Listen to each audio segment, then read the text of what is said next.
guys, welcome back to the show, Amy Weber Unleashed. Of course, I'm Amy Weber, and I am here with a pretty fascinating guest I hear.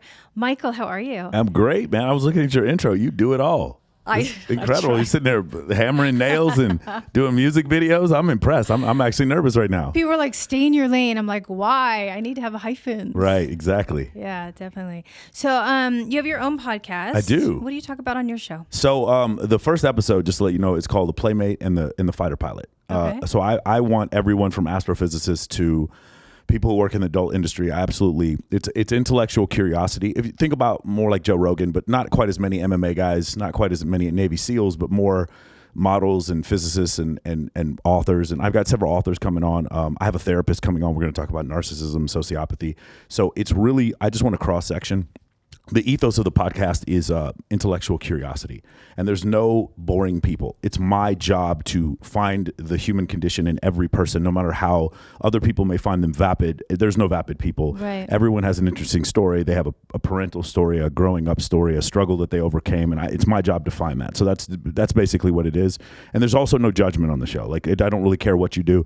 There's some girls who are on OnlyFans and maybe they used to be escorts. We absolutely no judgment whatsoever. And there's some people on that we're going to have, and I'm excited because Travis is going to help me with this. We're going to get some flat earthers on there and we're going to debate them. Wow. So there's again, there is Brave no man. Yeah, there is no limit to what we're going to do on that show. I think it's fascinating. Look, like you said, everybody has a story, and for me, people say, "Oh, why did you want to do the podcast?" And it's like, I think people my entire life have sort of had this impression of me, this sort of perfect, charmed life kind of a thing, and it really could not be more further from the truth. Or I'm a dingbat kind of a thing. It's like I had a full academic scholarship, right. So and I'm interested. I think we're interested in a lot of the same things. I know I'm not supposed to research my guests, but I do like to kind of get a background. I'm glad. You. So I was on the debate team, so Who are thought, you? yeah. So for me, I have the same issue. So on Instagram, I unapologetically purport myself to be like this big event host, which I am. Yeah. And then I also am the host of several bikini pageants and beauty pageants and stuff like that. But at the same, and I host a bunch of parties. At the same time, I have a minor in astrophysics, and I was a captain in the U.S. Air Force. I flew KC-135 in Iraq and Afghanistan. And then I go through maybe 40 to 60 books a year. On different subjects. So I have the same sort of issue where people think of me in one way. I've heard everything from I'm a drug dealer to a pimp to I inherited a bunch of money to I'm some sort of predator. Like I hear all these rumors about me, and I was just like, you know what? It's not that I need to prove anybody wrong, because that's not the issue. Sure. But the thing is, I do feel like, and I feel you feel the same way. I have something to give, and it's for other people. I would never do a podcast for me. My podcasts are never for me. Right. They're always for other people. Yeah, I think, look, I feel the same. It's like, I don't think that I went through and survived sort of the things that I did to then just be in this myopic world that I'm not able to share my experience and kind of explain, like, look, there were times when most people wouldn't have gotten back up. And I got back up, and I kind of want to explain to people what my mentality was and why I got back up, and kind of maybe through that shared experience, give them some type of hope or some kind of tool that they can use to sort of improve their own life. And kind of on that subject, I think I had heard, do you not believe in The Secret, or you have your own feelings about The Secret and manifestation? So I believe that The Secret can help you. What I have a problem with is that now people believe that from a physical standpoint, that the world will manifest things for you. Right. And when I hear manifest, I literally mean antiparticles popping in and out of existence in the quantum space. Like, that's what manifest means to me. And I'm like, that's not a real thing, and it's dangerous if you believe in that. So here's an issue that I have, and I get a lot of pushback from people on this. It is cute to believe in the zodiac. It is cute.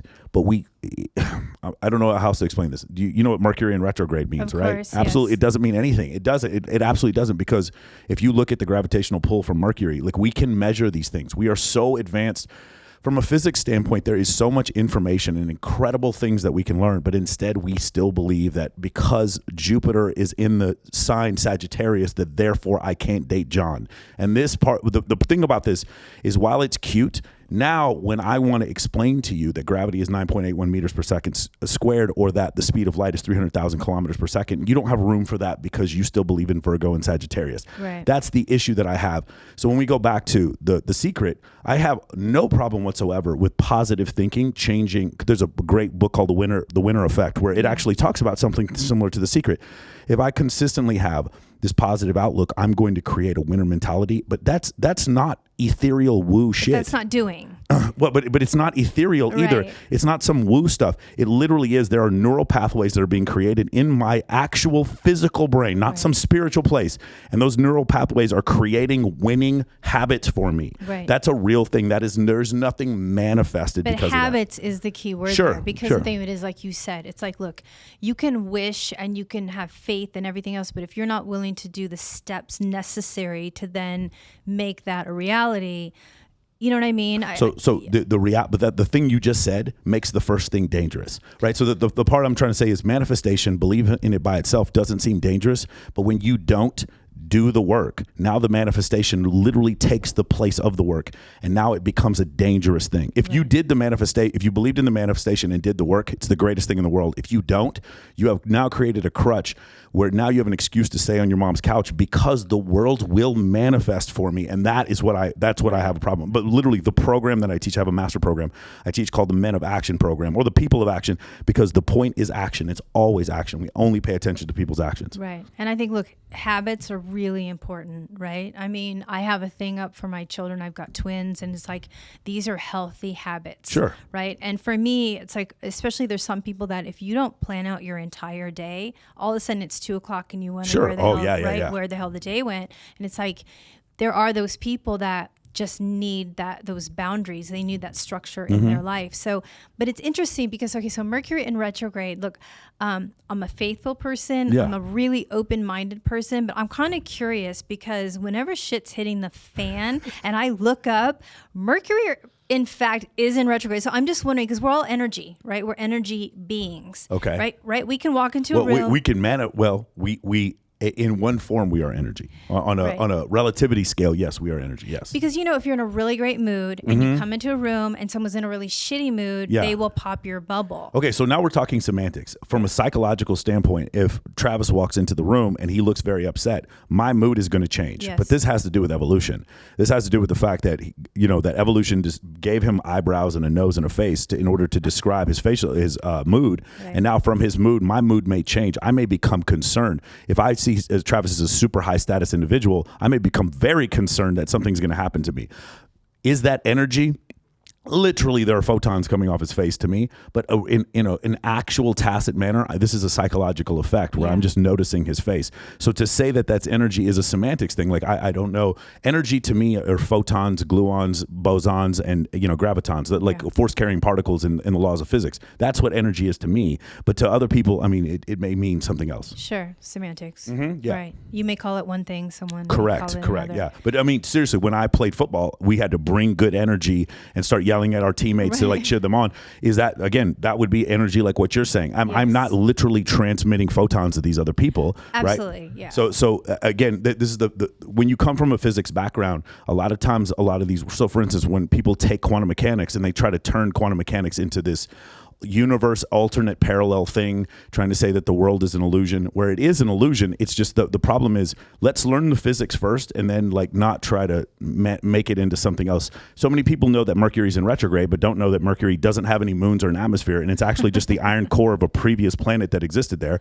And most people do not know that Mercury is so close to the sun that its orbit is actually manipulated through relativity. It does not have a normal elliptical orbit because of the gravitational pull of the sun, but we don't know that. We just know it's in retrograde. That's it. So I'm just curious, like, why are we all having these bad situations when Mercury? That's what I'm saying. Like, is everyone just sort of? I think it's observational bias. I think I think if you were to actually plot it out, and you would find. Well, the other thing is, you understand Mercury's orbital period is so much smaller than Earth. It's going to be in retrograde often, right? For those of you who don't know what retrograde is, like, because a lot of people just hear that word, and it's a cool word, which is why people say it. When it goes backwards, right? But the planet doesn't go backwards. Right. That's the issue, right? So if you ever watch the 200-meter dash, have you ever seen it? No. You know how they start off staggered? Okay. Another example would be like, you're in a train and you're supposed to be going forward. So if you look at it, the train to your right, you should see that train going backwards. Right, but it stops, and that train goes forward. It looks like you're going backwards. Right. So from the perspective of the fact that the orbital period of Mercury is so much less than Earth, I believe it's 33 days, something like that. Whereas for the planet Earth, it's 365 days. Mercury, it's like 33 days, 36 days, something like that. So because of that, what you're going to have is there's going to be these periods where Mercury looks like it's going backwards. And from the opposite, from Johannes Kepler's observations of Mercury, which is, by the way, where we get Mercury in retrograde from. He saw Mercury do this like kind of circle thing. Okay. And so it looks like it's going backwards, but it's not. It's just from the perspective where we are, it was going in the opposite direction. Correct. It's perspective. The other thing about Mercury in retrograde is it's so close to the sun, none of us ever see it. Like unless you have a telescope, it's very difficult to see Mercury moving with the naked eye. Venus is easy to see. Jupiter, obviously, you see every night. And then, Saturn also. Okay, so at the end of the day, it's just like a fucking excuse. I believe it's an excuse. Just the thing that we have to understand is like the gravitational pull of the moon is next to nothing on us specifically. It has a pull on the tide. So if the moon is 250,000 miles away and Saturn is 1 billion miles away, then why are we worried about the gravitational pull of Saturn or much less Mercury? Right. Mercury, which is like the Earth is 93 million miles away from the sun. There's a lot of flat earthers who are getting angry at me right now for even saying this stuff. But Mercury is, I think, like a third of an astronomical unit or a quarter of an astronomical unit. It's so much closer to the sun, and so it just goes so much faster. It's crazy.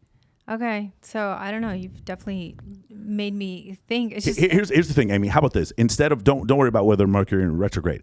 Think of all the other things that are coming, that are in real physics, science, technology, engineering, and mathematics that are going to change our lives, like artificial intelligence, or the fact that we have.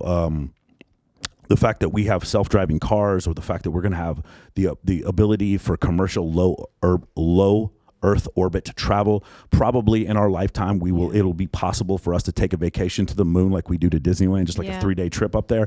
Things like that are coming. 3D printed housing, the ability to feed massive amounts of people. All kinds of things. The cure for cancer may be coming in the future, and all these things are going to come through actual technology, but they're not going to come through crystals. And my best friend loves crystals, and I keep trying to explain to her like. There's so much there for you in the world right now. If you were to study the actual physical construct of the world, it is so much more amazing than anything that you could make up believing in crystals or voodoos or spirits or anything like that. So that to me, actual quantum mechanics, like the wave particle duality or Schrodinger's equation or stuff like that, is so much more fascinating to me, but it's harder to grasp, right? And also that we have the same thing, the sort of voodoo belief that we have in finance, where people think that they can pick which way the market's going to go. Oh my gosh. And we can't. No one can. And it's so insulting to some people when you explain to them, your chart reading is hokum. It is not real science, and they get very angry about it. But I'm like, I show 3 Nobel prizes by people who basically show efficient market hypothesis. No, you can't pick market direction. Like, no, I can because Mercury's in retrograde. I can pick which way the market's going to go, and it's just insanity. Yeah. I mean, obviously there's markers, like I'm in real estate, I'm a real estate broker with the agency. So there's definitely like, forecasts for me when I know things are going to happen. Like for instance, when the forbearance for, mortgages and rent all basically comes to an end, it's not going to be some instantaneous thing where people are suddenly losing their houses. It is going to be, it's going to take some time to catch up. Because the information's already in the market. Right. But the other reason why it's random is because and I know, and if I don't know, I can get on the internet and find out, and we can all find out at the same time. Right. Whereas when Warren Buffett created Berkshire Hathaway, he was able to hire private investigators to investigate certain companies. So he had an asymmetry of information versus other retail investors. Whereas now I don't. I know exactly as much as he does. I can find a balance sheet on any company I want in less than 10 seconds. Right. So the asymmetry of information is gone. Therefore, the markets are more efficient, even the housing market. Therefore, it makes it even more impossible for you to predict what someone is going to do. Sure. No, absolutely. Oh my goodness. You're fascinating. John wasn't even kidding. So I want to hear about the Men in Action. I want to understand how this came about. Yeah. I want to talk to you also about, you were in the military. Yeah. There's a lot going on right now in Afghanistan. Mm-hmm. And so why don't we dig into your Men of Action? How did this come about? So the two actually have to do with each other. What happened was I got out of the military. I moved here, and I was working for a casting agent for a while, and I met a bunch of actors and people in LA. And compared to the people that I knew in the military, I just couldn't believe like how negligently, what's the word I'm looking for? lazy. Lazy, unaccountable. I had a modeling agency. I got it. Exactly. You understand. Didn't treat it like a business. Of course. Yeah. So I saw that, and to me, I saw 4 main issues, and it is called the Men of Action program. It's a misnomer. I do have women in the Men of Action program, but they get to do it for free. I don't charge the women to be in the program. So the way the program works is there's 4 pillars, 4 main pillars. The first one is social networking. And in that place, we talk about, if I was going to base a book on each one of them, it's How to Win Friends and Influence People is going to be the first pillar. Okay. Right? So it's going to be things like outvalue arbitrage. And I'm sure you've dealt with this before, where you introduce 2 high status people to each other, and then the 2 high status people imbue high status on you, not even knowing anything about you. It's like Euclidean geometry. If A equals B and B equals C, then C equals A. Right. So that's kind of the main part of that. And then also the way to communicate, not qualifying yourself. Let people discover how successful you are instead of bragging to them how successful you are. Right. That's what high status people do. So that would be like the first part, which is social networking. The second part is entrepreneurship. And the main part of that is going to be crucial conversations, a book called The E-Myth Revisited, and then a book called The One Thing by Gary Keller from Keller Williams Realty. He left Keller Williams and he wrote a book basically saying that multitasking is a myth. You focus on 1 or 2 things in the world that you become elite at, and then that's how you end up making millions of dollars. And those things, you use them to solve other people's problems. Right. And so that's the second part. The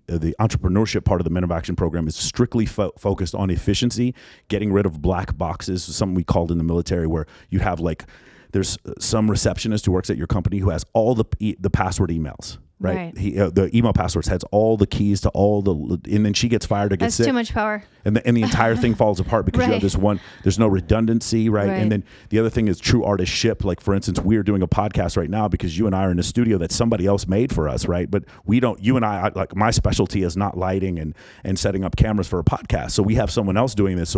So we figure out a way to get these out quickly. You do several of them at one time. I do several of them at one time. Yeah. So that true artistship. So that's the second part, the entrepreneurship. The third part is leadership. And this is mostly based on a book by Jocko Willink called Extreme Ownership, right? And so the idea is, if anything's wrong in your company, it's your fault. It doesn't make any difference if it's actually your fault. It is your fault. Sure. No one else is going to solve it but you, so it's your fault. And the main part of that, and by the way, the number one thing I teach is people probably under the age of 30, 35 to stop speaking in a passive aggressive manner. Does that make sense? It does. Just because I'm afraid of someone's opinion. I had a discussion yesterday with somebody about somebody I respect very much, about something that they believed that I believed was a myth. And I tried to, in the way that was not insulting, have a discussion with them, because I believe when you avoid confrontation, you create conflict.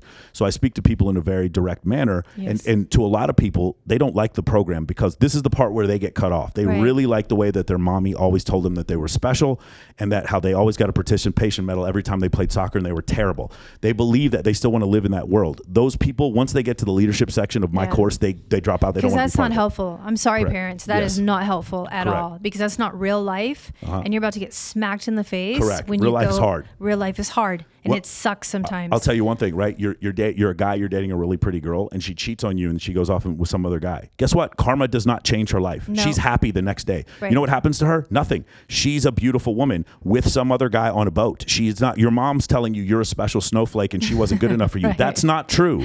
She has left you because she found someone better. Deal with the reality that you live in. That's what I mean about not being passive aggressive. And the fourth pillar is mindset. And so that pillar is based on several books, but the two main ones are The Power of Now by Eckhart Tolle. Love. And The Subtle Art of Not Giving a Fuck by Mark Manson. Okay. Those are the two main books that's on. There's a couple other in there, like Flow by Mihaly Csikszentmihalyi. And so that part is, we talk about mindset. And this is, again, with my clients, they all want the dessert and they don't want to eat the vegetables, right? So I start off with the social networking stuff because they're like, oh, that's how I meet girls and get sponsors for my and get a cool job and make lots of money. So they always want the social networking part first, but the mindset part is the most important. I put that at the end. There's a fifth bonus pillar where I explain finance, but there's no get rich quick scheme. My financial blocks basically explain actual finance, liquidity, how bid-ask spreads work. It has to deal with financial markets, and I explain to people why Forex is a scam and why most people who are trying to sell you Bitcoin products have no idea what they're doing. Sure. So, like, for instance, like, I personally don't think that anyone under the age of 50 should ever buy an annuity, because you're trapped in at 2%. You can't get that money out for a long time. And I've just seen people I don't know people who've owned an annuity for 10 years are like, fuck yeah, man, I'm glad I put $700,000 into that thing.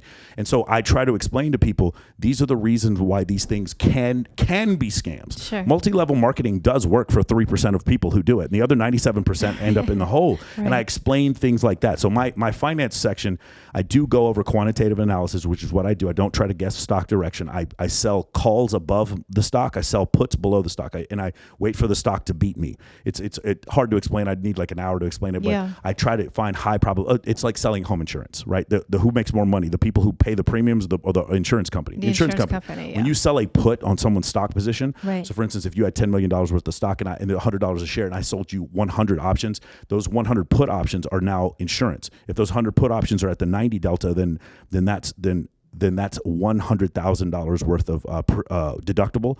At the 80 delta now it's $200,000, or I'm sorry, $80 is $200,000 of deductible. Sorry, I'm getting really complicated right It's here. okay. But selling a put is equivalent to selling home insurance. Exactly. Exactly the same thing. Same actuary tables, same mathematics, same Black-Scholes model. Everything's the same. Because I love the stock market. I always just feel like, okay, so the stocks that I'm going to invest in I made a lot of money on slot machine components. Okay. Because I knew that back in the day, in Mississippi, there were some laws that were going to allow riverboats to then have legalized gambling. So I thought, okay, what is they're going to need the components that go into. And so I thought, okay, just common sense for me. Did that work out? It did. Okay, so now here's the thing. You had an asymmetry of information because you saw something other people didn't see. That did not make the national news. I don't remember anything about that. So you researched, and this is one thing I tell entrepreneurs, you need to become a subject matter expert at one thing. Right. So when people come to me and say, I want to be an entrepreneur, what I hear is you don't want a boss and you don't want to work. That's what I hear. When I explain to them, you want to be an entrepreneur, that means you're going to leave your 9 to 5 for an 8 to 10. You're going to work more. You're going to work 60, 70 hours if you want to be an entrepreneur. They don't want to hear that. I'm like, I loved having an 06 colonel over me in my squadron because he took the shit that I didn't want to take from the general. That's what I loved having top cover. I don't mind having a boss if he's a good boss, if he's not passive aggressive. So in this situation, with the, oh God, what were we talking about just a second ago? Oh, we're just talking about stocks. And we're talking about, no, wait. Entrepreneurship. Yeah. So I'm sorry. People don't want. So I'm sorry. So when I hear the word entrepreneur, I do this to myself. I get myself off track. When I hear the word entrepreneur, that's again what I hear is these people who don't want to learn something. So I explain to them, these people want to be entrepreneurs. Like, you don't want your own boss. It would behoove someone so much, Amy, to be your intern for 2 years. Oh my gosh. To learn real estate, and nobody wants to do it. I know. She was just like, you're a terrible leader. I was like, I'm a terrible leader. I literally taught you every aspect of the business. Listen, I'm a broker. I took the 5-hour test. They don't teach that. You don't know. That's not shit. Yes. When you get out there into the real world, like, you're just like, what the hell? What is happening? I mean, you're going out selling $10 million houses. Like, it's a totally different beast than being in, studying for some 5-hour exam. And so, I'm really teaching her that. And she's like, you're wasting my time. Like, I'm teaching you the basics. Yes. Like, if you don't build a house with a foundation, guess what? It can look as beautiful as possible. One big strong wind, one big earthquake, like, you're done. And so she was so mad at me, and I just thought, I see her now, and I think, like, well, good luck to you. Sounds unaccountable. I bet I know her. But she didn't want to put just the work into building. She just wanted to be like a Beverly Hills agent. Yes. That was you don't just get there overnight. Yeah. Even if you're sleeping with the right people, they're still not going to give you their house to sell. Okay, it's a very large part of their portfolio. Okay, so now going back to what you were saying before, think about how much someone could learn from being an intern for you for a couple of years, or having you as a boss for a couple of years. Well, people are so terrified of that. You need to. So here's the two things. Ready? You guys want to make $1 million? Ready? Here it is. This is what you paid for. This is why you're on the show. Ready?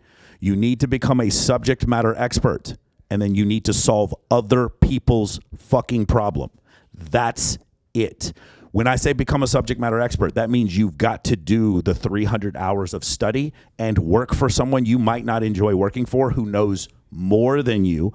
And then when you solve someone else's problem, this is not a function of you solving your problem. You ever meet the person who opens the restaurant that they've always wanted to go to and it's closed in like 3 months? Right, because it was their food that they wanted to eat. Or the nightclub they've always wanted to go to and then it's gone in 3 months. No, people don't care. People don't care about the service that I have to offer. People want the service that solves their problems. Solves their problem. That's it. End of story. Sales, when it comes to sales, you cannot present yourself in a way that says, I'm this and I'm that. It's like, no, I'm going to solve this for you.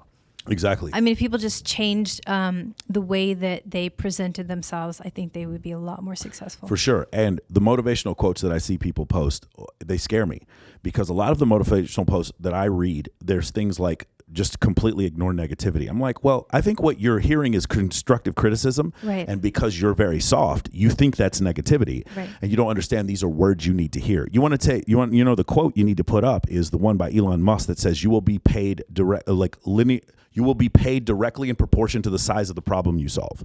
Not very romantic, not a lot of manifestation in that quote, but it is the truth. That quote is the truth. The truth is like, well, we can't, unfortunately, while in this country, and one of the most wonderful things that has happened in this country in the last few years is a striving for equality for different classes, racial classes, genders, and things like that. While that is terrific, what has happened, unfortunately, and this is an unfortunate side effect, even though the first thing is terrific, is that we want an equality of outcomes, and we're not going to get an equality of outcomes. Life isn't fair. I always wanted to play small forward in the NBA, and unfortunately I did not end up with a 42-inch vertical or become 6'9", so I can't play small forward in the NBA. So I went and did something else that I love, right? Yeah.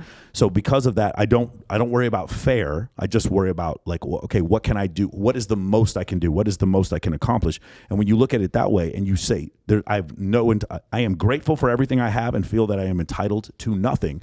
When you do that, it's fantastic. It's absolutely fantastic. Unless we're talking about you in a relationship, in which case you are entitled to certain things. But as far as your job or what kind of money you should make, you're not entitled to anything. Yeah. You aren't. Look, I'm all about hustle, right? Right. I'm just like, your outcome will be the amount of hustle that you put into it. That's it. Yes. Do you think though, because, okay, so I hate to say confrontational because it just sounds like but I'm a very confrontational person because I would rather, I think from the cancer, I understand just how limited my time could have been on this earth when I was given a 30% chance to live at 24. Yeah. And so I just kind of want to get to it, get past it.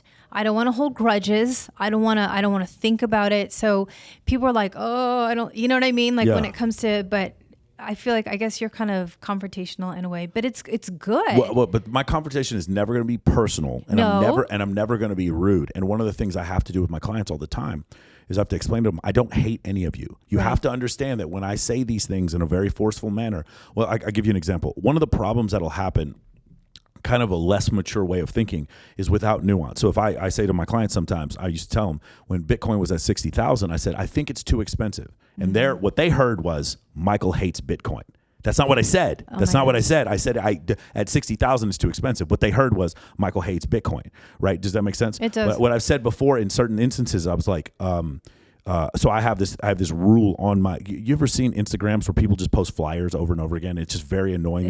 They look like promoters. Right. And I have a rule: if you post a flyer on your Instagram, as soon as that event happens, flyer comes off your Instagram. Right. Never. You look like a promoter. It's terrible. What they heard was Michael hates flyers. Right. So they never. And I was just like, you have to understand the nuance. It's just because I teach you how to shoot a 3-pointer, that doesn't mean when you're right under the basket you're shooting a 3-pointer. You need to learn nuance in different places in life. You have to do different things. Yeah. And a lot of people. I'll give you an example.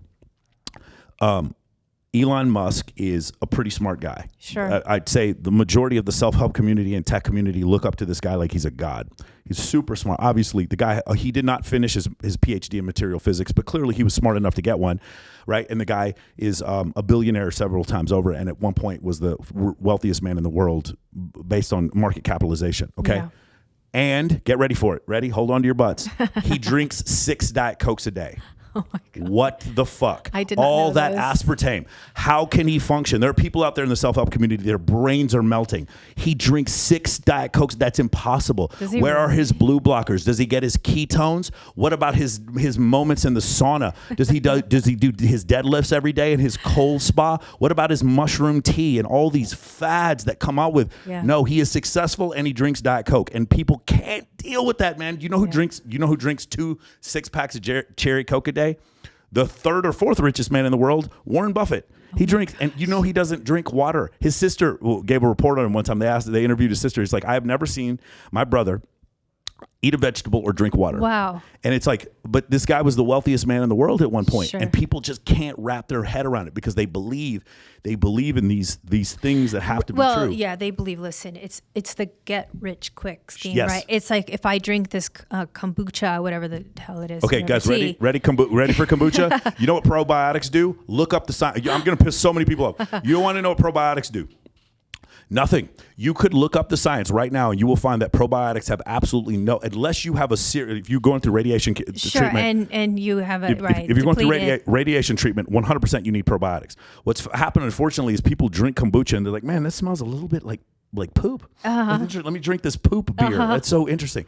And listen, I'm guilty of it too, but the science is out, and it does not affect your biome whatsoever at all. And people are brains melting. No, cannot be true. Yeah. And then you tell them that, and then every single one of them will tell you we didn't either we didn't land on the moon in 1969. Vaccines 100% cause autism. Lee Harvey Oswald acted with the CIA to kill Kennedy, and the Earth is flat. Right. And but when you explain to them about kombucha and you show them the science, they're like, no, I don't believe that. But I think it's also very celebrity driven, right? Sure. I mean, you've got these people. It's funny. I have a lot of different. I can't see on social media, but it's just this kind of weird necessary evil, and it's like. I've got so many different accounts. I've got my, Amy Weber account, then I've got my, business account. And so I've got quite a decent following on people that knew me from the industry and what have you. But then it's like, I did this little experiment, right? People are so obsessed with celebrities and what are celebrities doing? And it's like, every time I post about a celebrity house, it goes through the roof. Of course, when it comes to it's just like. That makes sense. So I just feel like, these people like the Goops and the this and all the different lifestyle, blogs and vlogs and everything that's out there. People just, again, want this kind of snap your fingers and I'm going to look younger, feel better, be a millionaire, have the wife. What do you think that is? To me, I don't know. I call it weakness. I don't know what else, how else to say it other than like you don't have your own thinking brain. Have you ever read Steven Pinker or David Buss? They're evolutionary psychologists. Have you ever read any of their books? No. The Evolution of Desire or How the Mind Works. Gad Saad is another evolutionary psychologist. The idea is, the evolutionary theory, the idea is absolutely every preference we have comes from evolution, right? Every single one. And people don't like that idea. Because evolution meaning that it works the best. So evolution meaning that the majority of Homo sapien experience is from 300,000 years ago, the pre-Pleistocene epoch, up until right now, until the Sumerians 11,000 years ago, and then the agricultural revolution, then led to the industrial revolution, and then in 10 years of Facebook. So unfortunately, we see the 15 years of Facebook and think the world was always Facebook. Right. What we don't realize is 300,000 years of no language, just barely like hunter-gatherer survival or whatever. Whenever I see people acting in a way that seems odd, I always remember pre-Pleistocene Homo sapien, caveman. I always remember the preferences they have come from evolution. Every one of your preferences come from evolution. So whenever you start talking about, well, what is these high status people doing? That's what people would always do. They were always considerate of like, what do the high status people have? Why? That's called sexual selection. That's one of the things they want to know. Is like these people who have higher sexual selection than me, I want to know what they have. So in the cavemen, the people that basically were getting killing the most meat and sure. but like but that's a great point. But whalers also, there's a society in the South Pacific where the highest status men are short, and the reason why is because those men could stand on the tip of the boat and throw spears into whales. Right. So those are the ones who did the most killing. So the highest status men in that tribe were short. That tribe, which is not necessarily going to do much in Los Angeles. Correct. Yeah, in Los Angeles, it's a little different, right? You're it's how tall your Bentley. I mean, is. David Spade, I love you. You're cool, but you're not getting a lot of action with your height. It's how tall your Ferrari is. That's how it works in Los Angeles. Oh my gosh, I'm the antithesis of that. Oh my gosh, I dated a pretty well-known producer director in the industry, and it's funny because I always say, why did I meet you there? Like, I just didn't want to be seen. I don't know why. Like, I just didn't. Yeah. People stare as it is, yes. like, and I don't need that extra attention. Sure. It always made me feel very uncomfortable. So take every single thing that you felt and every single question that you've had about human behavior, and then just start saying, caveman. Just start from there. Yeah. First, start like what would through natural selection. Like, so for instance, when a child is born, the mother is flooded. Her brain is flooded with oxytocin, right? Yes. Child rearing and childbirth is a very excruciating thing. It's not a fun thing to go through. No. So so in order for you to go through it, what must evolution do? It must flood your reward center in order for you to now care for this child. And now you have unconditional love for this child. What does that do? Without unconditional love, how does the species continue to procreate? It wouldn't. Right. Those children are pretty much helpless when they're born. Yeah. So now you need a caregiver. So evolution would have selected for mothers that had unconditional love for their children and whose brains were flooded with oxytocin whenever they had the child. Make sense? Yeah. So when you think every single thing that is pervasive amongst Homo sapiens, when you think all of it comes from evolution, everything makes sense. Everything makes sense. Yeah. There is no confusion about why he didn't call you back or why she cheated on you. Everything makes sense. And then you come to this very dark realization. Well, is there any free will if it's all from evolution? And then I ask my friends all the time, same question. Make yourself like eating poop. Oh, you can't? Oh, well, I thought you had free will. Oh, but you can't. That person that you found unattractive, snap your fingers, find them attractive. Oh, you can't because you don't have free will. You don't. Your preferences are based in evolution. And every time you think that you have a coherent thought that you came up originally, when they put scanners on people's brains, what they find is milliseconds before that thought entered your head, you already were creating the thought in other parts of the brain. And so what happens is from a subconscious level, the thought is being assembled. Yeah. On a conscious level, you just know at 1 p.m. you wanted to stand up. That's all you know. But at 12:59, those pieces of the thought were being formed and you weren't aware that it was happening. So from your standpoint, from your conscious standpoint, you had free will, which caused you to stand up at 1 p.m., but that's not what happened. When we look at it scientifically, that's not what happened. And so it becomes really, like, for some people, they don't like the idea that we're just sad biological robots that were created through evolution. Yeah. But I like it. I think it's liberating.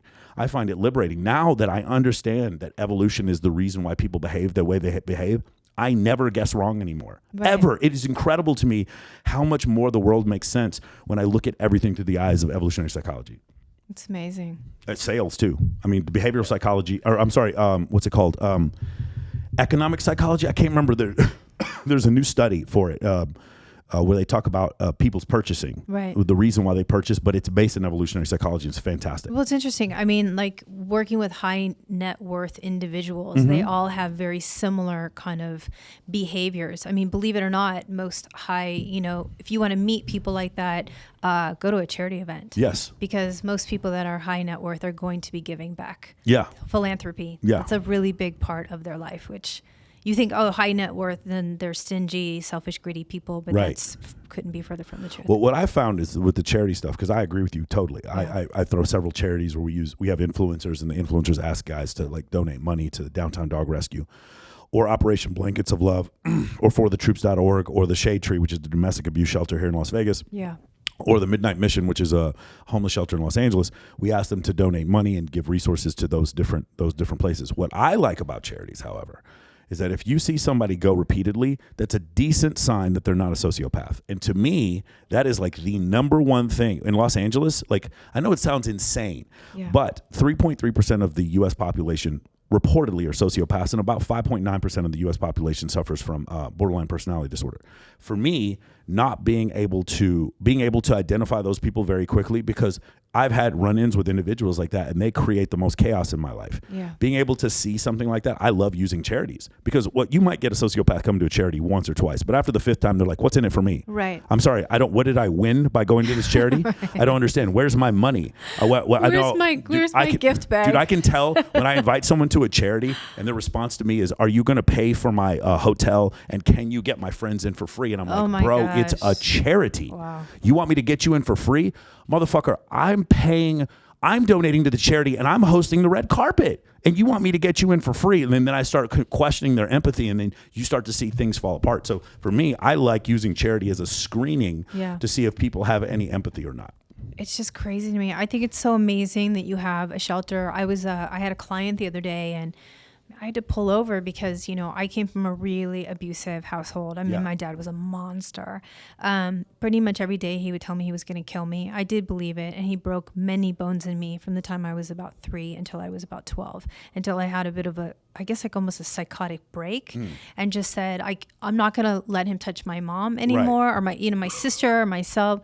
But I remember thinking, like, how did my mom just not leave? Right. Right. I don't understand this. Like, because as a mother, I'm a mother. Yes. I literally would, I wrestled for the WWE. So like, I feel like I could pretty much take on anyone, but it doesn't matter. That's like, I would literally kill someone before they got to my children. So it's like, so she's telling me in the car, this woman is telling me, I don't know her, but I'm a very empathetic person. People smell it on me a mile away. They know that they can confide in me and that I'm going to listen to them with a very open mind and open arms.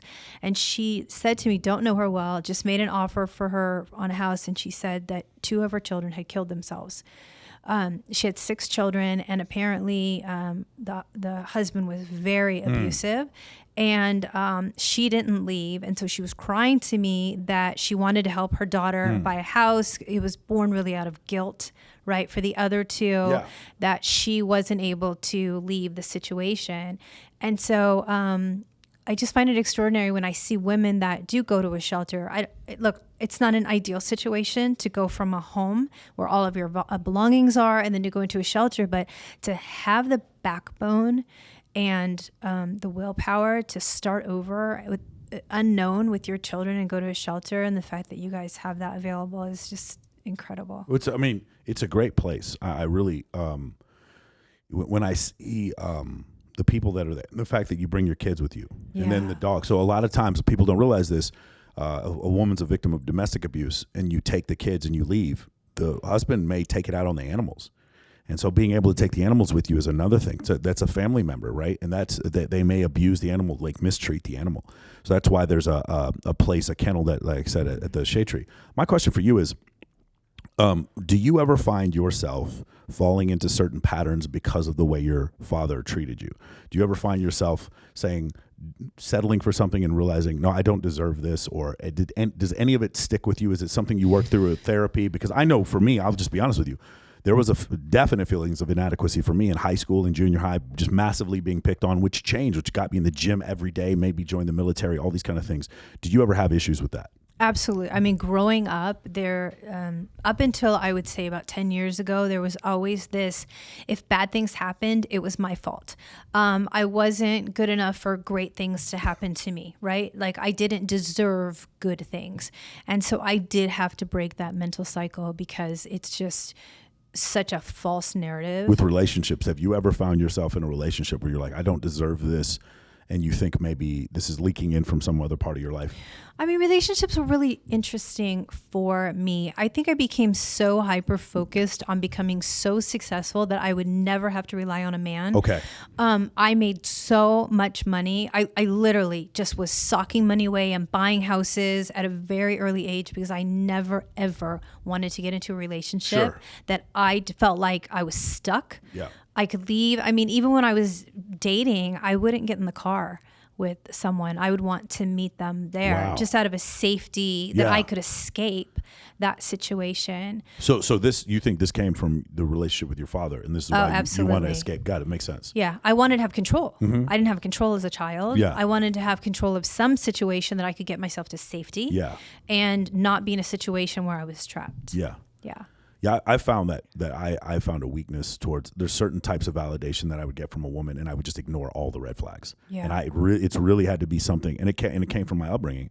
It had to be something that I paid attention to. But I recently, one of my friends is a therapist, and just some of the things that she's explaining to me, I'm like, oh man, you just don't realize, because people think that they're made of glass. They think that bad energy, we'll just call it energy for the sake of this argument, bad energy comes into the room, and then the energy goes through them like light through a glass. But it doesn't work like that, right? They're like, oh, I'm good, I feel good about myself, but they're surrounded by people who are negative, or people who are passive aggressive, or people who talk bad about other people behind their back. Right. And they think it doesn't affect them, but it does. After a while, it does. So right now in your upbringing, when you're you said from 3 to 12, this is a very, very crucial time for your neurological development. Like literal neural pathways are being built in your brain because of the experiences that you're having during this period of time. And those neural pathways are hard to undo. Especially your self-esteem is huge. That's why for my children at that age, it literally was like, look, lifting them up in a way like, I'm going to make you mad, and that's okay. And you can be mad at me. But there will always be love. no matter what, you can mess up and you're going to, right? That's life. You're going to have some hiccups. You're going to trip, but I will always be there for you. Yeah. And there will always be love, even if I'm, just as angry as hell at you. So, and then, really going out the door every day from the time they were started preschool, just, you can do anything you want in this world. Right. Anything. The world is yours, really. And I'll always be there for you. And so I never got that. So I think all the therapy that I've gone through has been more about, it was harder. Like if my dad was just a monster 24/7, it might have been easier, but there were fleeting moments of him being kind of a dad. Yeah. Not necessarily hugging me or saying, I love you or I'm proud of you, but just these sort of weird fleeting moments. I mean, I raced motorcycles when I was a kid, flat track, nothing I wanted to do, but just, I wanted my dad to just like me. Right. Right, just anything to like me. Michael Jordan has a older brother named Larry, okay. And his dad, Michael's dad, always favored Larry because Larry joined the military, and Larry would go build things in the closet with him. But Michael's dad and Michael's brother both grew to be 5'10", and Michael grew to be 6'6", and he wanted to make his dad proud. So like there's this unstoppable chip on his shoulder for the rest of his life to try to get that happiness. Yeah.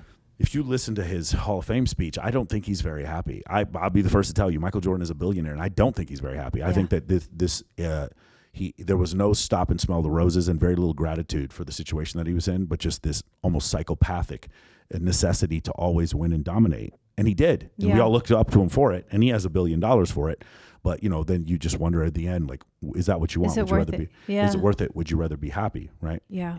No, that's big part of my story. People are just like, oh my gosh, you get everything you want. It's like, I'm killing myself to be perfect, just perfect. Not a single misstep, just to win my father's love and for him to stop hitting me and stop hitting the rest of my family. So look, I don't know. It's, I don't know how I took the path I took, and other people go through drugs, and some people become prostitutes, and, whatever they do to try to get that thing that they didn't get in those formative years. Do you ever look at your father, and let's just say he has a condition. Do you ever look at it and then just like objectively with no emotion say, well, because I have a family member who I'm pretty sure he's passed away. And when I go back, I'm fairly certain that this person had autism, and I just didn't recognize it because there were these conversations we'd have, and he just couldn't understand what I was saying. But I didn't understand what autism was when I was 7, 8 years old, right? Yeah. And now I go back and I'm like, oh, okay, now I understand what was going on. Now I get it. A lot of people, we didn't understand borderline personality disorder very well 20, 30 years ago. Sociopathy has just been a crapshoot for the last 20, in the 1970s, we were clueless on what sociopaths were. And so I'm just curious, do you ever look back at your father objectively and say, okay, this is what his motivations were, I understand, and then you can transcend it a little bit? Because that's what I do. Whenever somebody does me wrong, I'm like, in their mind, you understand, even Hitler thought he was the good guy. Everyone thinks that. Benito Mussolini thought he was the good guy. Everyone thinks he's the good guy. In their story, they're all the good guy, right? Yeah.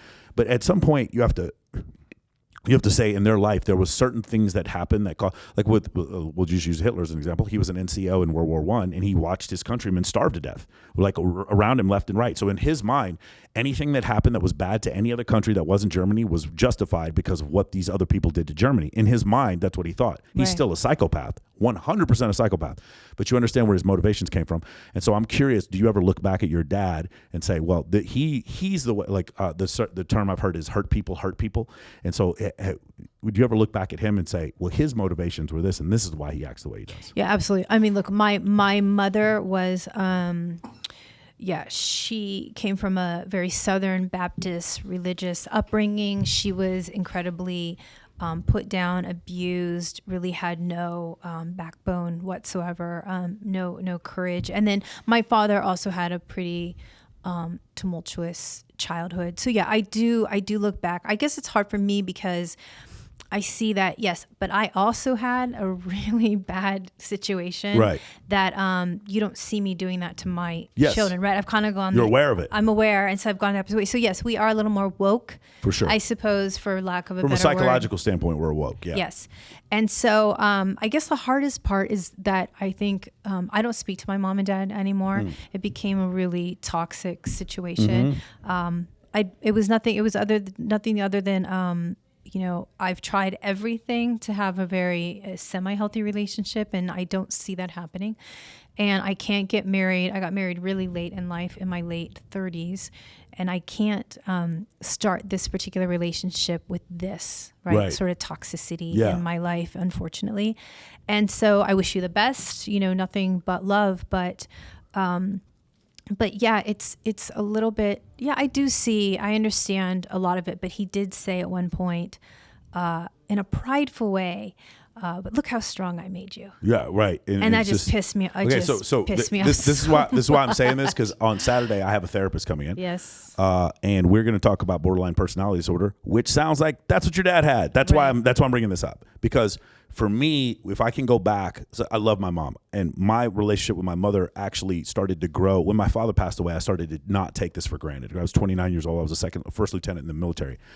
And when I started to get to know my mom more, it was great. But at the same time, my mother grew up in the 60s and 70s, and I want to know about the march with Martin Luther King. I want to know about what was it like when we landed on the moon. What was that day like? And we never have those conversations. The conversations are always, it's too cold outside, wear a jacket. Like, I'm 10, and I always wanted my mom to tell me about like the struggle. Like my mom's Colombian. What was it like emigrating to the U.S. or like having family members come over here and ask for asylum? We never talk about that. It's always, no, Michael, you need to go to church more and wear your jacket when you go outside because it's cold. Like, I'm 10. And it's like, but I still have to understand she's my mother. These are the motivations that she has. And even though I would love to listen to my mother explain her life to me like a historian, she's just never going to do that. No. It's just never going to be the relationship. You're not going to get, it's not the relationship. And that's the thing, is that you have to kind of get to that point where you realize you're going to continue to feel disappointment if you think that you are going to have that relationship that you have always wanted. Right. I don't know. It's interesting.